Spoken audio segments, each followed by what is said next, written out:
یہ میرے نبی کا چہرہ ہے۔ کیسا چہرہ ہے؟ ایک شاعر نے کہا تھا، میں آپ کو بتاتا ہوں، اشعار فصیح ہیں لیکن سننا میرا نبی کیسا تھا۔ کا چہرہ ہے کہ انوار دو عالم کا صحیفہ،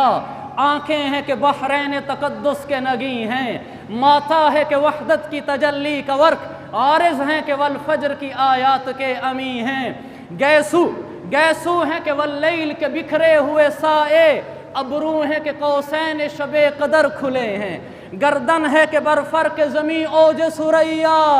لب ہیں کہ صورت یاقوت شعاعوں میں دھلے ہیں،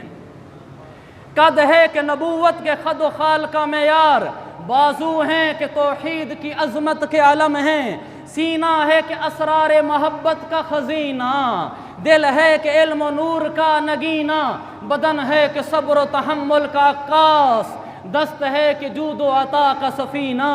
یہ نور ناک ہے کہ بدر کامل کی چمک ہے، یہ دانتوں کی ضیاء ہے کہ سورج کی دمک ہے، یہ لب ہیں کہ گلاب کے ورق و یاقوت کے ہیرے، یہ موج تبسم ہے کہ پھولوں کی مہک ہے، یہ موج تبسم ہے کہ پھولوں کی مہک ہے، باتیں ہیں کہ طوبہ کی چٹکتی ہوئی کلیاں، لہجہ ہے کہ یزداں کی زباں بول رہی ہے، خطبے ہیں کہ ساون کے امڈتے ہوئے بادل، قراءت ہے کہ اسرار جہاں کھول رہی ہے، قراءت ہے کہ کانوں میں رس گھول رہی ہے، قراءت ہے کہ قلب کو اسیر کر رہی ہے، قراءت ہے کہ کافر تک کو مسحور کر رہی ہے، یہ شب کے سجدے ہیں کہ رحمت کی تنزیل، یہ قدموں کے ورم ہیں میرے آقا کے شکر کی تفسیر، یہ آنکھ میں آنسو ہیں کہ الہام کی رم جم،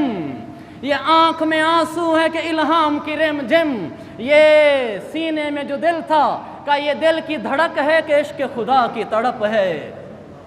یہ میرا نبی تھا، یہ تو میرے نبی کے اعمال گفتار کردار تھا، میرے نبی کے کمالات کیا تھے کہ کہنے کو تو اسی زمین پہ تو جنم لے کے آیا لیکن تیرے احکام فلک پر بھی چلے ہیں، یہ انگلی کا اشارہ تھا کہ تقدیر کی ضربت کہ چاند کے ٹکڑے تیرے قدموں میں گرے ہیں، کہنے کو تو فاقوں میں گزری تیری زندگی بشر مگر اب بھی نمک خوار ہے تیرا،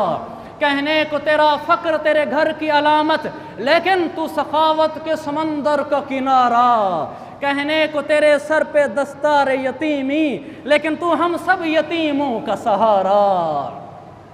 اگلا شعر غور سے سنیے گا کہ کہنے کو تو آتا تھا تجھ کو بھی پسینہ لیکن شرمندہ ہے اس کے آگے عطر جہاں سارا، اس کے آگے عطر جہاں سارا، میرے نبی کا جو پسینہ تھا وہ عطر سے بھی زیادہ معطر تھا۔ حضور صلی اللہ علیہ وسلم حضرت انس کے گھر میں تشریف لے جایا کرتے تھے، ایک دن آپ تشریف لے گئے، آپ سوئے ہوئے تھے، آپ کے نیچے جو بستر مبارک لگا ہوا تھا وہ چمڑے کا تھا اور چمڑا پانی کو جذب نہیں کیا کرتا، آپ نے کروٹ مبارک جو بدلی تو تھوڑی دیر بعد آنکھ کھلی تو دیکھے پیچھے سلیم کھڑی ہیں اور وہ آپ کے پسینے کو چمڑے والے بستر سے یوں سمیٹ کر ایک بوتل میں ڈال رہی ہیں، سرکار کی جاگ آ گئی، آپ نے فرمایا ما ھذا الذی تصنعین یا ام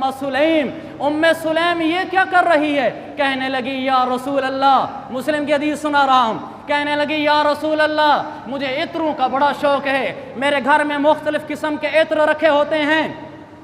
جب آپ ہمارے گھر میں تشریف لاتے ہیں میں چمڑے کا بستر بچھا دیتی ہوں تاکہ آپ کا پسینہ نیچے جذب نہ ہو، وہ وہاں اکٹھا ہوتا ہے، آپ کروٹ بدلتے ہیں، میں بوتل لے کر آ جاتی ہوں، میں وہاں سے پسینہ اکٹھا کر کے بوتل میں ڈالتی ہوں، آپ اٹھ کے چلے جاتے ہیں، میں کیا کرتی ہوں کہ میرے گھر میں مختلف قسم کی بوتلیں مختلف عطروں کی پڑی ہوئی ہیں، میں آپ کے پسینے والی بوتل سے ایک قطرہ اٹھاتی ہوں اور عطر والی بوتل میں ڈالتی ہوں، یا رسول اللہ اس عطر میں وہ خوشبو آ جاتی ہے جو دنیا کی خوشبوؤں میں نہیں ہے۔ مسلم کی حدیث ہے کہ آپ کے پسینے میں وہ خوشبو ہے جیسے عطر معطر ہوتا ہے۔